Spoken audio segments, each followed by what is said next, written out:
যোগেন মার মনে একবার সংশয় আসে।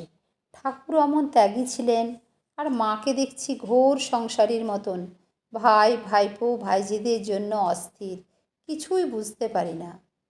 একদিন গঙ্গার ঘাটে ধ্যান করিতে বসিয়া তিনি দেখিলেন ঠাকুর সামনে দাঁড়িয়ে বলছেন, দেখো গঙ্গায় কি ভাসছে। যোগেন মা দেখেন একটি সদ্যজাত শিশু নাড়ি ভুড়ি জড়ানো গঙ্গায় ভাসিয়া যাইতেছে। ঠাকুর বলিলেন, গঙ্গা কি কখনো অপবিত্র হয়, না তাকে কিছু স্পর্শ করে? ওকে তেমনি জানবে, ওর উপর সন্দেহ এনো না। ওকে একে নিজেকে দেখাইয়া অভেদ জানবে। গঙ্গা হইতে ফিরিয়া আসিয়া যোগেন মা মাকে প্রণাম করিয়া বলিলেন, মা আমায় ক্ষমা করো।